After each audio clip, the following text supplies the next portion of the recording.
സ്വർണവും പണവും മോഷ്ടിച്ച സ്വകാര്യ ബസ് ഡ്രൈവർ അറസ്റ്റിൽ. അഞ്ചലിലെ സ്വകാര്യ ബസ് ഡ്രൈവറായ ജിതിനെയാണ് ഏരൂർ പോലീസ് അറസ്റ്റ് ചെയ്തത്.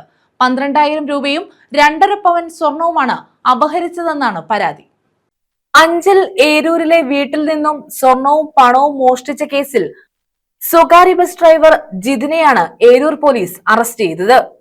സ്വർണവും പണവും നഷ്ടപ്പെട്ട ഷീജ സുഗതൻ ദമ്പതികളുടെ മകന്റെ സുഹൃത്താണ് ഇയാൾ.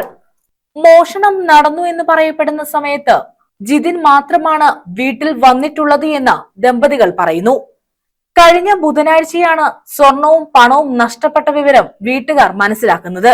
ബന്ധുവിന്റെ മരണാനന്തര ചടങ്ങുകൾക്ക് ശേഷം 17-ന് വീട്ടിലെത്തിയപ്പോഴാണ് മോഷണ വിവരം അറിയുന്നത്.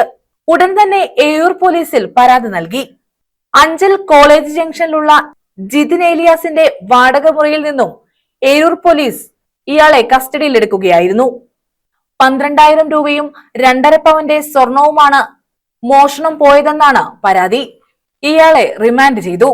ചേട്ടൻ്റെ അച്ഛൻ മരിച്ചത് കൊണ്ട് ഞങ്ങൾ ശനിയാഴ്ച ഇടന്ന് രാത്രി വെളുപ്പിന് ഒരു 4 മണിയായപ്പോഴത്തേനും മരിപ്പിന് പോയിട്ട് തിരിച്ച് രാത്രി 1 മണിയായപ്പോൾ തിരിച്ച് വന്നു കഴിഞ്ഞിട്ട് രാവിലെ 10 മണിക്ക് പോകുമ്പോൾ ഞാൻ സ്വർണവും പൈസയും ഞങ്ങളെല്ലാവരും കൂടെ അതിൻ്റെ ഒരു അലമാരയെ വെച്ച് കൂട്ടിയിട്ട് വേറൊരു അലമാരയെ കൊണ്ടുവന്ന് ബാഗിനകത്ത് വെച്ചിട്ട് പോയി. തിരിച്ച് ഞങ്ങൾ മരുന്ന വീട്ടിലേക്ക് പോയിട്ട് ഞങ്ങൾ ഇന്നാണ് വരുന്നത്. ഇന്ന് വന്ന് അതിനകത്തുനിന്ന് പൈസ നോക്കുമ്പം പൈസയും കണ്ടില്ല, സ്വർണവും കണ്ടില്ല. അങ്ങനെ ഞങ്ങളിവിടെ പരാതി കൊടുക്കാൻ വന്നത്. അപ്പം മോൻ ഇടയ്ക്ക് വന്നായിരുന്നു ഇങ്ങോട്ട്.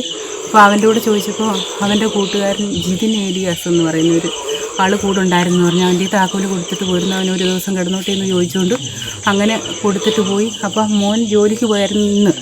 അപ്പോൾ ഞാൻ അവനെ വിളിച്ച് പറഞ്ഞു, മോനെ ഇത് കണക്ക് സ്വർണവും പൈസയും കാണുന്നില്ല, അപ്പോൾ നിൻ്റെ കൂടെ ആരെങ്കിലും ഉണ്ടായിരുന്നോ എന്ന് ചോദിച്ചപ്പോൾ അവൻ വന്ന് ഇങ്ങനെ ഏലിയാസ് ഉണ്ടായിരുന്നു എന്ന് പറഞ്ഞു. അങ്ങനെ എന്നാൽ നമുക്ക് ഇവിടെ വന്ന് പരാതി കൊടുക്കാമെന്ന് പറഞ്ഞ് വന്നതാണ്.